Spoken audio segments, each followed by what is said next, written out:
wash day mistakes that kept my 4C hair stuck at the same length. These are things that we don't often think about, but these are the reasons why, well, some of the reasons why your hair could be drying very early. I call very early anything that's like 3 days after wash, or even 4 days. 4 days is like the minimum. Okay, if your hair is drying after 4 days, these reasons could be important to you so that you can keep a watch on them, so that you can lock in your moisture. Currently, my moisture lasts around 10 days without doing anything to my hair, and I'm about to show you guys 10 days with just one product.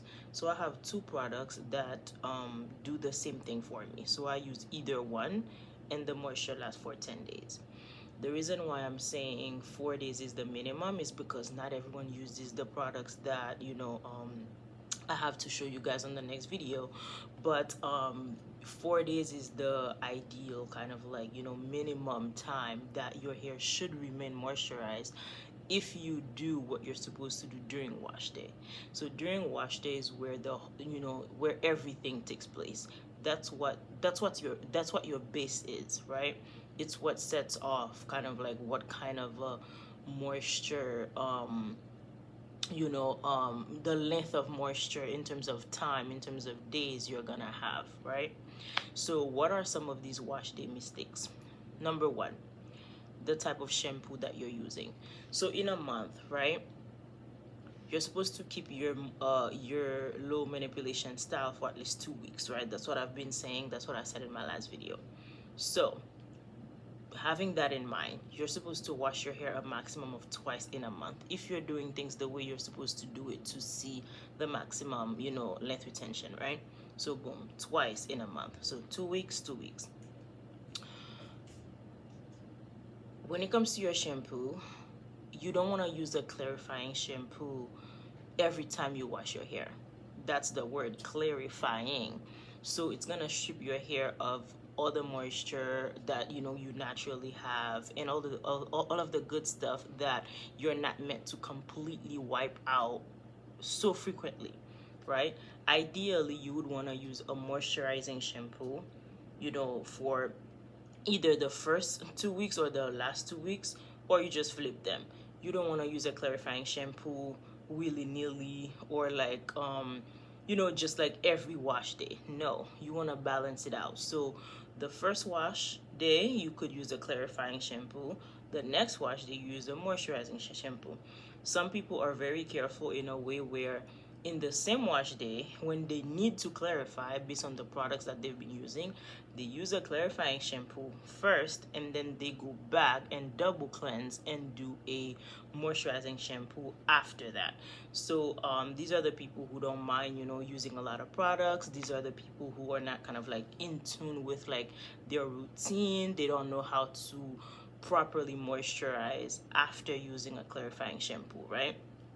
Regardless of the case, that's an idea. It works, it's fine. So again, in the same point, if you're using a clarifying shampoo willy-nilly, you don't know how to use it, you're using a shampoo that says protein in it, if it has a lot of protein, it's gonna dry out your hair. So you need to flip the bottle and look at the back. If you don't know which ingredients are what, ChatGPT it, Google it, ask Google to explain what the ingredients are.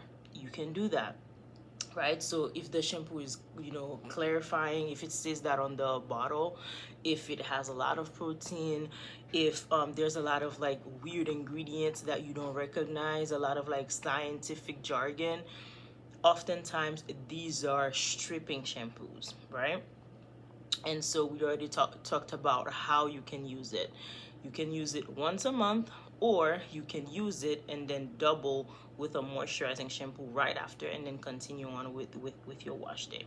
So that's number one, as to something that people don't think about when it comes to what might be drying out their hair in terms of their wash day. The second point is double cleanse. If you're double cleansing the wrong way, like you're using a clarifying shampoo, you use it twice. That's too much. Or you're using a shampoo that is not high quality, but it's not clarifying, it's not very moisturizing, and you're double cleansing. There's a way to do double cleansing. The shampoo has to be a high quality shampoo, or it has to be, for the sake of, if you're trying to clarify, then you do a clarify shampoo and then a moisturizing shampoo. So you have to know how to do these things. It's all in the, in knowledge. And knowledge is power, okay? The second thing that could be drying out your hair when it comes to your wash day is conditioner versus a mask. So if you've been doing everything you're supposed to do using a moisturizing shampoo for the most part, and you have really high quality products when it comes to, moisturizing your hair after wash day, you have a good understanding of the products that you're using, then you can get away with using a conditioner. That conditioner has to also be moisturizing, right? I have a good conditioner in mind that I'm gonna put in this video. This isn't a these are, the products that I use video, but for the sake of this video, I'll add this one conditioner that I love and swear by. It's a really, good simple conditioner, right? Then you do that. If you've been doing everything right, you've been using your moisturizing shampoos, you have really good leave-in oil and cream that you're gonna moisturize with later, then you can get away with using a simple conditioner, something that's moisturizing like I just showed you, right? But if you just clarified, or if you just double cleanse, or if your shampoos are not high quality, they're just regular $5 shampoos, you need to be careful with using just a regular conditioner after that. What happens is, what can save your hair after doing that is to use a mask, a hydrating mask, a moisturizing mask, as opposed to a simple conditioner. What happens is that a mask has more of the ingredients that are healthier for your hair, as opposed to a simple conditioner that you rinse out in 5 minutes, right? So the idea is to kind of like know what you did and what you can do to kind of like, fix and kind of like get your hair together, right? It's in the knowledge. So that's why I'm making this video, so you could be like, okay, if I did this, then I can do that, or if I did these two, I better follow up with this, so that's the idea of this video. The next thing that could be drying out your hair when it comes to wash day is not knowing how to properly moisturize your hair after, shampooing and conditioning. A lot of people just go on with, their hair is wet, drenching wet after rinsing out their conditioner. They just go with shea butter, or they just go with a spray leave-in, and then they just call it a day, or they go with a gel. It's okay, you didn't know. These are all wrong, okay? Especially for 4C hair, you just can't go ahead and do what I just said. You can't. You're playing around right now. Like, what you do is you make sure that you follow the steps of LOC or LCO. What that means is, if your hair is low porosity, so if your hair tends to hold on to moisture, but it's hard to put the moisture in it, then you're low porosity. You would use LOC, okay? No, you would use LCO, right? Or you would just use LO. The L is liquid or leave-in, the O is oil, and the C is cream, right? You would use LCO or just LO. If you're as high porosity like me, to where like it's always dry, but it's easy to put the moisture back in, but if you know what you're doing and use the right products and you use the right layering methods, your hair stay moisturized for a long time. Or if you're using one high quality product like I'm gonna show you in the next video, then you should be good.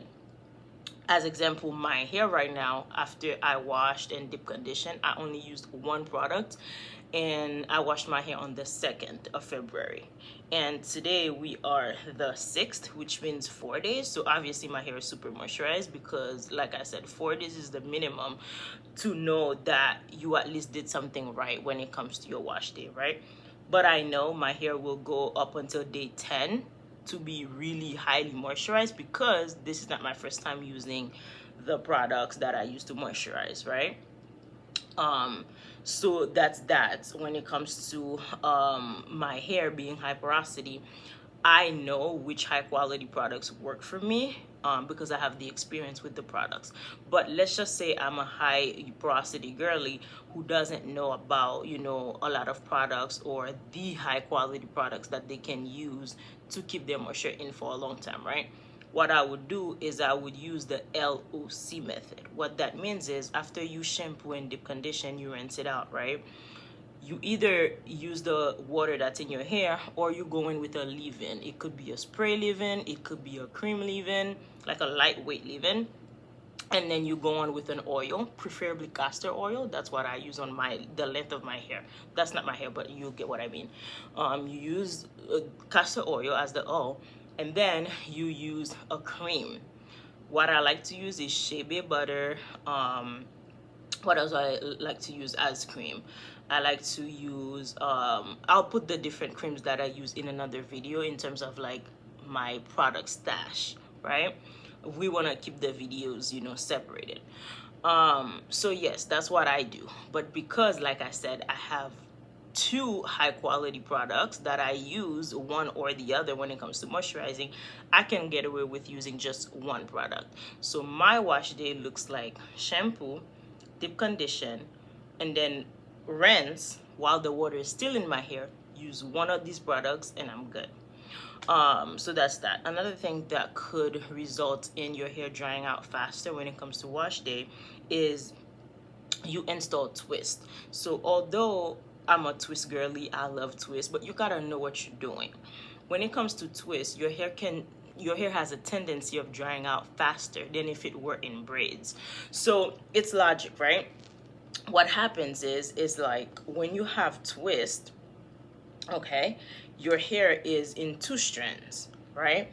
So air gets in there quicker, right?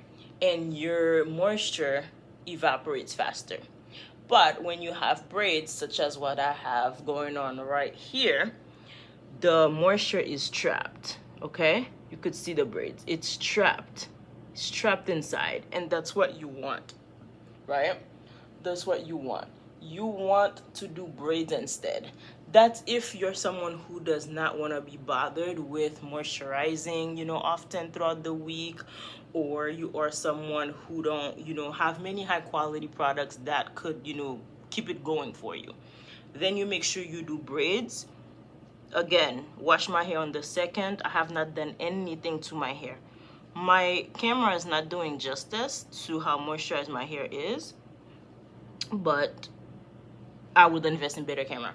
But my hair is super moisturized, you guys. So the idea is to do braids as opposed to twist. I'm not supposed to take out my hair right now because I go for 2 full weeks, okay?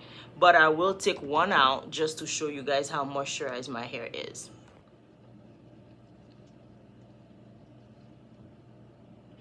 The camera's not doing it justice, as I already told you guys, but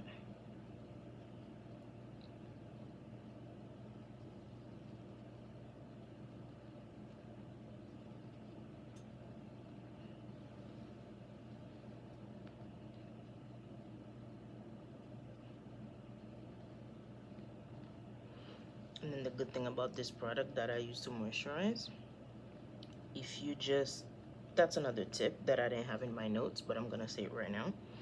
When you're showering, instead of putting a cap on to prevent your hair from getting wet, what you can do,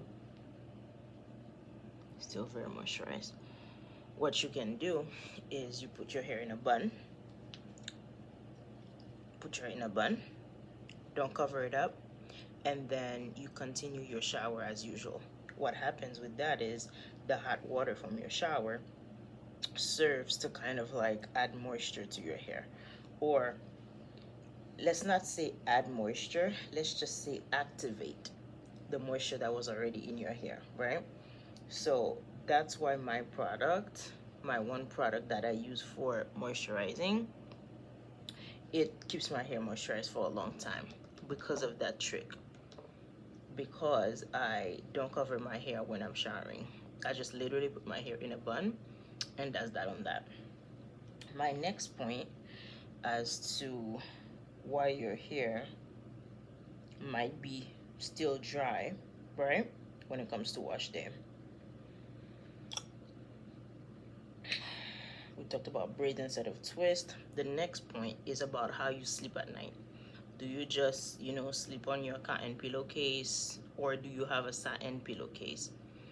You cannot just lay on cotton and just think your hair is gonna keep the moisture. It doesn't work that way. What cotton does, it draws moisture away from things, right? So you either sleep on a satin pillowcase, or very moisturized, or you sleep with a satin bonnet or a satin scarf, anything satin, right? They're not expensive. You just get yourself a couple and you should be fine. What happens is, like I said, if you don't protect your hair when you're sleeping at night, obviously the moisture is gonna be gone, right? That's just simple. So all of these are braids. They're big braids too, and I'm able to put my hair in a bun. Love that for me. And I've only been taking care of my hair, seriously, for the last 2 years. So I love that for me. The next point that people might not be thinking about when it comes to keeping your moisture in: not touching your hair. Which I just broke my own rule, but this was just me showing you guys how my hair looks with the one product that I use for moisturizing. So the idea is, you can see how moisturized my hands are. So when you touch your hair, you're getting some moisture away from your hair and it's landing on your hands. So that's more moisture that could have stayed in your hair. That's number one. Number two, you're undoing your protective style. The whole point is to keep it for 2 weeks, or as much as you can, right? As much as is healthy, is to keep it in. But if you're taking it down, it defeats the purpose. What else? Also too, when it comes to braids, you can always re-moisturize your hair. If you feel like the product that you use, didn't hold the moisture in, you could just spray your hair, and you spray with a spray leave-in, and then you put in oil, and then you seal it in with some kind of grease or a butter, right? That could give you a couple more days. So this is where I'll end this video, and then in the next video I'll probably talk about the 2 products that I use for moisturizing. Either or, I don't use both. The ones that keep my hair moisturized for 10 days. That's probably gonna be my next video, or it's gonna be a kind of like all of the products that I use, like my staples, the staples of 2025, right? When it comes to shampoo, masks, oil, hair growth oils, leave-ins, butters, and like the moisturizer that I told you guys. So I'm not sure if it's gonna be the moisturization products, or if it's gonna be a stash of products. Not sure yet, but stay tuned with me to know what the video will be next. Thank you all for watching. Don't forget to like, comment, and subscribe. Bye.